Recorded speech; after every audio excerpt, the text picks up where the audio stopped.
Olá, querido amigo que nos acompanha aqui no CDR Esportes Pro, no YouTube, programa Preleção. Estamos aqui mais uma vez para falarmos sobre esportes, né? Esportes de formação. Dizemos muito que buscamos as informações daquilo que acontece por detrás da arquibancada, né? Visite aí o nosso canal sempre que possível, deixe o seu like, inscreva-se, né? E nos auxilie na construção e manutenção sempre de conteúdos interessantes que possam agregar aqueles que gostam do esporte, que gostam da atividade física e que, portanto, podem nos acompanhar. O programa Preleção, ele tem como meta principal trazer informações, compartilhar projetos que mostrem, na verdade, né, o esporte em sua formação. Nós vamos atrás de figuras que, na verdade, acabaram sempre por ajudar a enaltecer ou a formar grandes nomes, grandes atletas, grandes projetos, enfim, aqueles que foram responsáveis por desenvolver ações ou que estão sendo responsáveis por ações que vão refletir efetivamente em toda a comunidade. Chamamos, como já dissemos anteriormente, do esporte ou do programa que busca informações por detrás das arquibancadas. E nesta perspectiva, né, não podemos jamais deixar de falar do nosso queridíssimo Estádio Municipal Dr. Paulo Machado de Carvalho, contando um pouco da sua história, trazendo, obviamente, para o momento atual, quando mesmo, né, sendo administrado por um consórcio hoje, por um processo de concessão por 35 anos, um consórcio de empresa denominado Alegra Pacaembu, não deixa de ser uma grande oportunidade para podermos abrir o espaço para que as informações de como será gerido o estádio, né, o seu complexo, e o que será, né, que o público, obviamente, poderá usufruir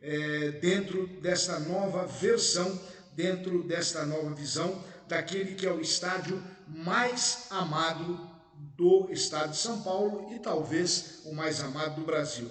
Ainda fica o convite para a participação da Associação Viva Pacaembu. Já estivemos com o presidente, o Fabinho, né, uma pessoa encantadora, com muito conhecimento e que vai participar conosco sim, falando um pouquinho desse momento especial e da expectativa da população de toda a região e do entorno quanto ao futuro do Pacaembu.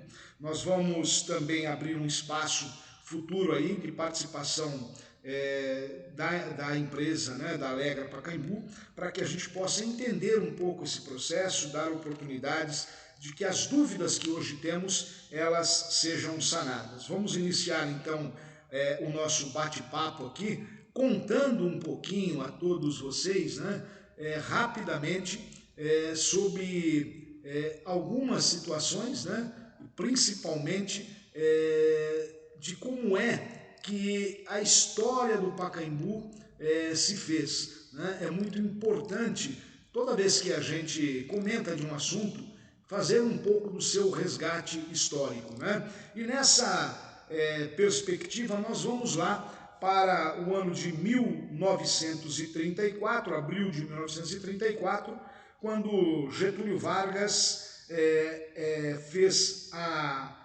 o início de um projeto, né, de apoio nacional ao esporte. Getúlio Vargas, que era o presidente do Brasil na ocasião, né, e o esporte, na verdade, passou a ser visto como a construção de uma nação forte. E a partir daí, equipamentos como o próprio estádio do Pacaembu, né, passaram a ser construídos, passaram a ser projetados. Pacaembu, vale lembrar que também já teve um processo anterior a esta época, né, um pouquinho antes de 1930, com a presença lá do prefeito na época, que era Fábio Prado, e o governador Armando Salles de Oliveira, que lançaram em 1936, né, que já faziam parte de um projeto de construção do estádio, que durante o ano de 1936, 2 anos após esse grande incentivo de Getúlio Vargas, tiveram lá a ordem do lançamento da pedra fundamental. Né? É muito interessante lembrar que a a instalação do regime de Estado Novo, né, que trouxe como presidente ainda, né, o nosso querido citado Getúlio Vargas, né, contava com o prefeito Prestes Maia, e que na verdade mexeu no projeto arquitetônico em 1937, fazendo com que ele fosse muito semelhante em sua concepção ao estádio que na verdade abrigou em Berlim, né, o Estádio Olímpico de Berlim naquela ocasião. Então, esta ideia de se fazer algo que tivesse esta semelhança tinha muito como concepção a ideia de que o esporte ou os resultados esportivos, né, isso a gente já viu na história do mundo, né, na própria Alemanha, a história de Hitler, né, e a questão da pujança, né, da sua raça através do esporte, né, tinha também esse conceito, e foi um pouco do que Getúlio Vargas tentou trabalhar naquele momento. E aí tivemos a inauguração do estádio do Pacaembu em 1940, e aí vale contar algumas passagens interessantes, né? Getúlio Vargas era conhecido como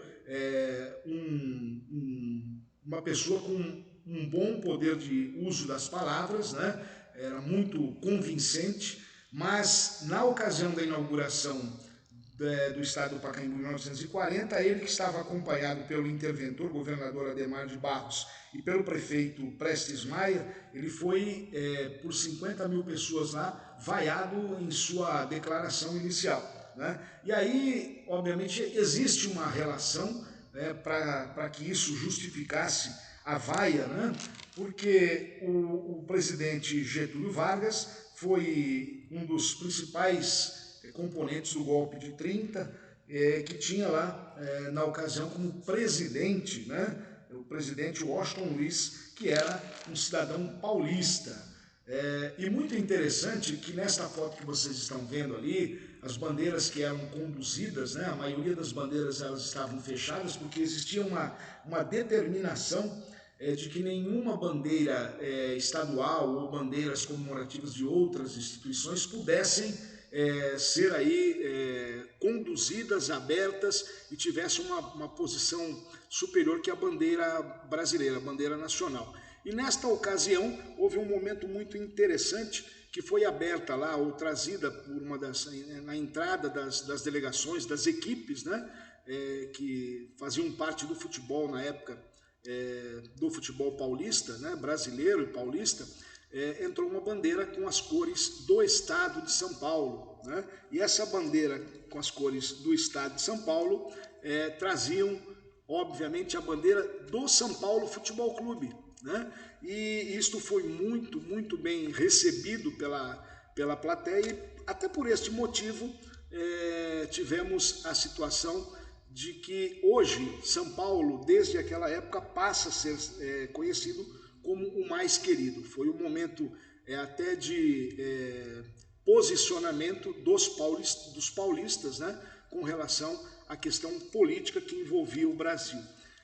No dia 27 de abril, né, tivemos aí, depois obviamente das comemorações iniciais, tivemos a abertura dos primeiros jogos acontecendo no Pacaembu. A Taça São Paulo, foi disputada a Taça São Paulo de futebol, que não tem nada a ver com a nossa Copa São Paulo de Juniores, mas ele era disputado por atletas das equipes representadas pelo Palmeiras, Coritiba, Corinthians e Atlético Mineiro. Era um quadrangular que começou no dia 27, terminou no dia 4 de maio. No dia 27, jogaram Palmeiras e Coritiba, 6-2 para o Palmeiras. O primeiro gol do estádio foi de Zequinha, logo no comecinho, com 3, 4 minutos de jogo. Zequinha do Coritiba entrou para a história do estádio do Pacaembu por ser o primeiro jogador a fazer um gol um gol no estádio do Pacaembu recém-inaugurado. O Corinthians venceu no jogo de fundo ao Atlético Mineiro por 4-2. E nós tivemos a final acontecendo no dia 4 de maio, né? Esta final no dia 4 de maio, ela contou aí com a participação de Palmeiras e Corinthians, e o Palmeiras venceu por 2-1. Aliás, o Palmeiras é quem mais títulos ganhou dentro do estádio, e o Corinthians é a equipe que mais jogou na sua história no estádio do Pacaembu. Em 1950, está aí o selo da Copa do Mundo, né, comemorativo da Copa do Mundo de 1950, o estádio do Pacaembu também foi sede, recebeu alguns jogos, e temos aí alguns momentos muito interessantes, né? O Brasil recebeu a segunda partida, 12 anos, né, após a Segunda Grande Guerra Mundial, volta a acontecer a Copa do Mundo, e o Brasil recebe aí o time da Suíça e empata em 2-2, e tem um fato muito interessante: a base da seleção brasileira era praticamente constituída por jogadores do Rio de Janeiro. A rivalidade entre São Paulo e Rio já existia de há muito, e aí o chamado Flávio Costa, né, que era o grande treinador da seleção brasileira na ocasião, Flávio Costa resolveu escalar 3 jogadores que eram paulistas, né, pertenciam às equipes de São Paulo, para que pudesse amenizar, evitando aí uma primeira vaia sonora da torcida de São Paulo aos jogadores do Brasil. O Brasil entrou ainda neste dia com Bauer, Rui e Noronha, né? E no final das contas, ainda com um empate, houve aí uma certa vaia, né? A equipe brasileira, que aquele ano perde, né, a final no Maracanã para o Uruguai, uma tristeza para todos nós. Já em 1961, saiu a primeira mudança do nome do estádio. Olha, eu não sei não se agora na atualidade temos aí uma nova mudança, me parece aí que tem alguém já comprando o nome do estádio, né, o nome rights, né, sendo negociado aí pela atual gestão, mas o Brasil, o São Paulo, o Pacaembu na ocasião, recebe o nome de Paulo Machado de Carvalho, né, numa grande alusão ao chamado Marechal da Vitória, Dr. Paulo Machado de Carvalho, que foi um grande ícone, né, no esporte nacional, depois chegou a ser presidente aí do São Paulo Futebol Clube numa outra ocasião, e o Dr. Paulo Machado de Carvalho na verdade, foi o chamado Marechal da Vitória, com o Brasil sendo campeão em 1958. Enfim, o estádio do Pacaembu também recebeu, como ainda recentemente recebeu grandes jogos, né, decisões importantes, mas fica lá registrado a primeira, né, participação num grande evento nos Jogos Pan-Americanos de 1963. Os Jogos Pan-Americanos disputados no Brasil, São Paulo, teve a abertura, como mostra aí nessa foto, no estádio do Pacaembu. As disputas de atletismo também foram feitas lá, assim como a final do futebol e o encerramento.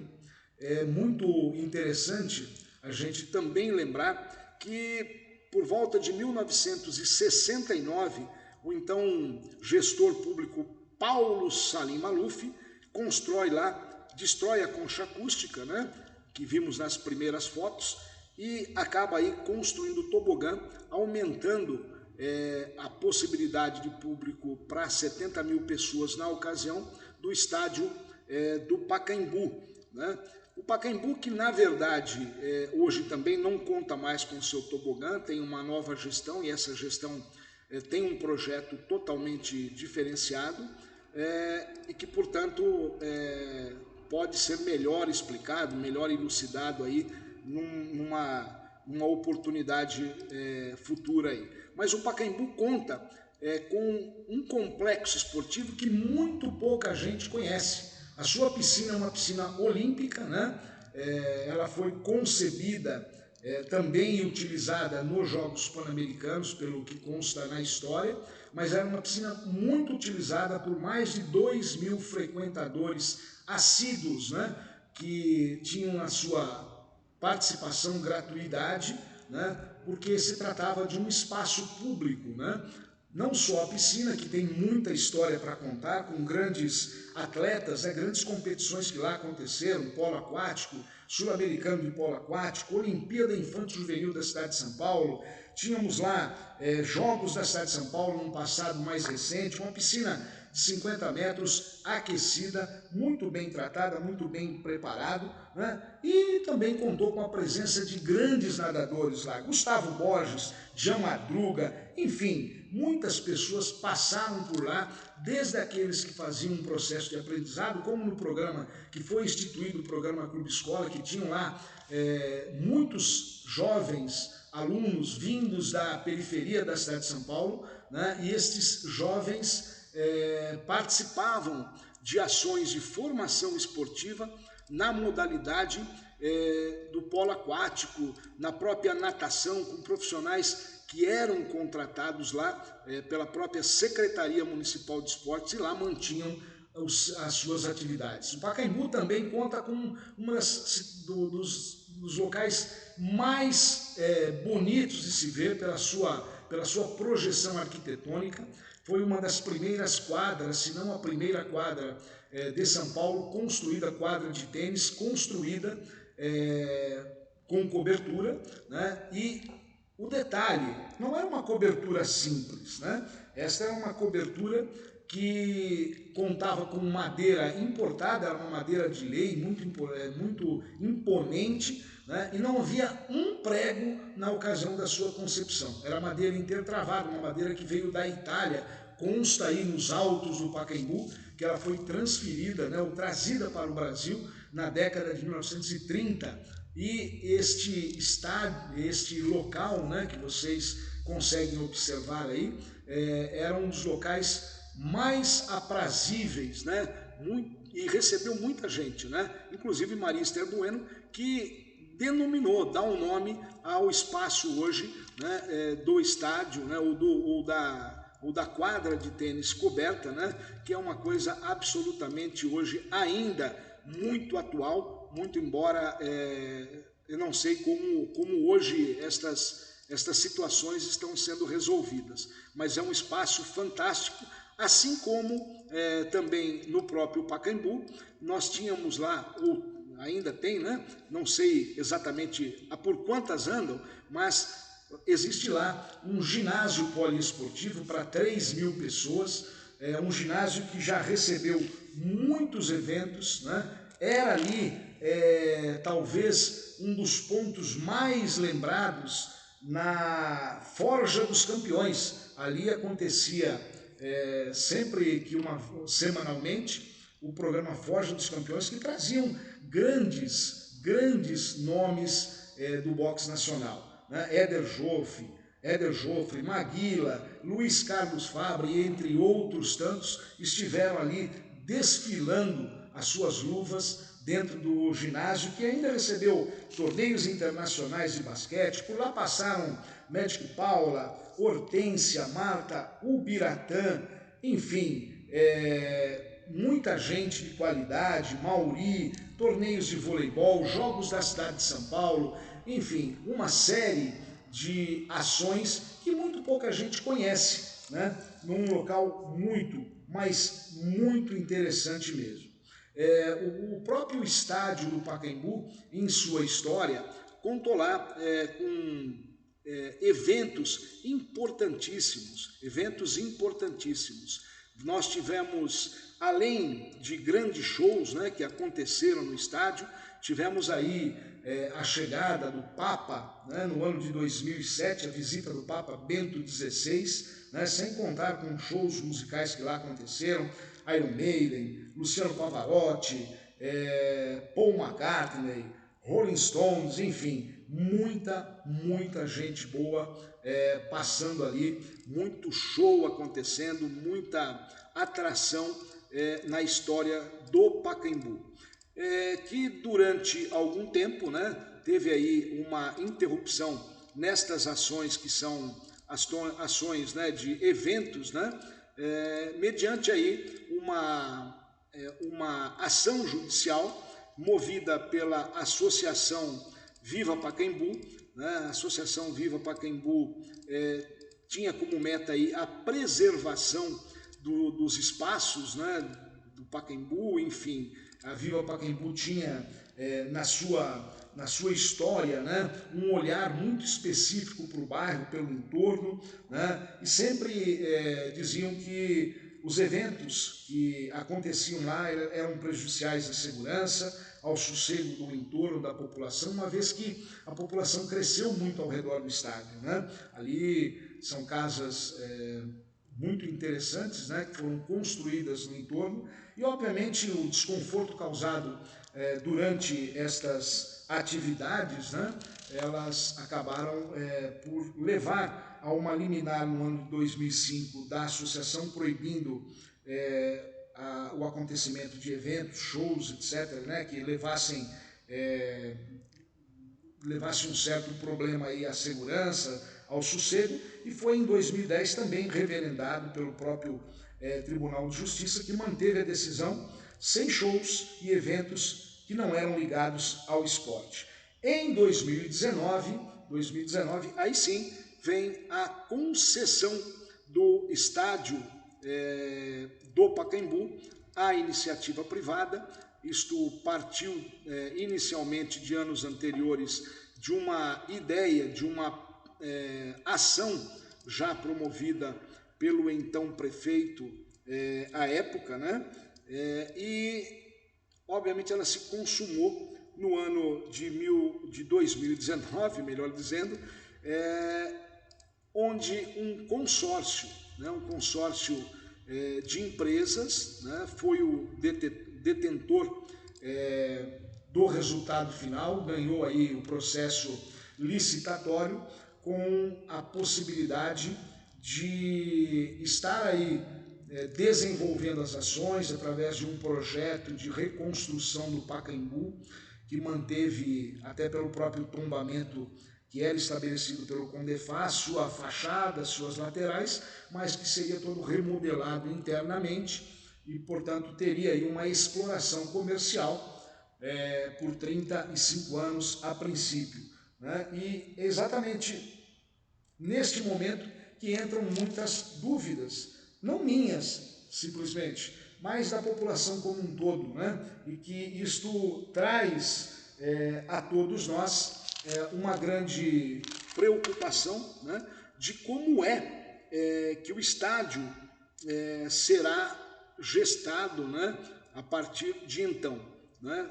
A gente ainda volta a lembrar que durante o período da pandemia, e talvez aí seja uma das primeiras dúvidas que aconteceram, né, neste processo todo de nova gestão do estádio do Pacaembu, durante o período da pandemia, lá foi instalado, onde era o gramado do Pacaembu, o antigo gramado do Pacaembu, foi instalado ali um hospital de campanha. Muitos dizem e questionam a colocação do hospital de campanha naquele local, né? Existem muitas dúvidas sobre, primeiro, a sua necessidade, né? Eu estou aqui simplesmente trazendo aquilo que as pessoas hoje falam muito sobre a dúvida que pairou sobre a necessidade de se ter lá o hospital de campanha, e bem como o que a prefeitura teve que fazer em contrapartida para a colocação do hospital de campanha naquele local. Mais recentemente, após esse período da pandemia, ou no final da pandemia, já com os processos já de liberação de eventos, shows, o estádio recebeu ali uma construção temporária, algo temporária, e muitos shows ali foram realizados, obviamente com menor porte, né, neste mesmo espaço. Essa é uma outra dúvida, né? Como é que isso aconteceu? Como é que fica a história daquela liminar que virou sentença? Isso já estava em andamento, não estava em andamento, estava em vigor, não estava em vigor? Qual foi, né, o formato que se adotou? Essa é uma boa história para a gente poder ouvir e também ouvir a opinião da própria Viva Pacaembu nesse momento. Existem então, como disse a vocês, muitas e muitas dúvidas, né, a respeito aí de como será o Pacaembu, né? Quando é que realmente ele será aberto ao público. Tínhamos aí uma expectativa, uma promessa de que isso aconteceria na final da Copa São Paulo de Juniores, e isso não se concretizou. No dia 25, a ideia é que, 25 de janeiro, né, comemorando o aniversário da cidade de São Paulo, mas a administração diz que tinha uma liberação sim para 10 mil pessoas. Obviamente isso não iria ser possível para abrigar o público todo que lá poderia estar, né? 10 mil pessoas num setor que, para quem conhece o Pacaembu, seria aquele setor de entrada, atrás do portão principal, aquele setor que antigamente era um setor verde, né? Infelizmente não tivemos essa oportunidade. Então, quando é que efetivamente isso vai acontecer? Mais do que isso, né? Qual será a utilização? Como será a utilização do estádio? Eu sei que lá dentro tem um hotel, né? Para que será utilizado aquele hotel? Como é que serão utilizadas os espaços, né? Com relação ao complexo esportivo, que aliás é muito bom se fazer aqui uma menção, né? O Pacaembu ele precisa ser dividido na sua essência, o seu complexo, em duas partes. Quando se dizia, e a justificativa deste processo todo de concessão era de que o Pacaembu era deficitário, se colocava na conta os gastos do estádio e os gastos do complexo esportivo, que funcionaria ou funcionava como qualquer outro centro educacional esportivo. A prefeitura tinha à época 44 centros educacionais que não tinham praticamente nenhuma ação arrecadatória. O Pacaembu ainda tinha, com as locações, com os jogos, né, que aconteciam no estádio, mesmo dentro do equipamento. Eu posso afirmar a vocês que o recurso que se tinha e que era arrecadado no Pacaembu ia lá para um fundo municipal do esporte, né?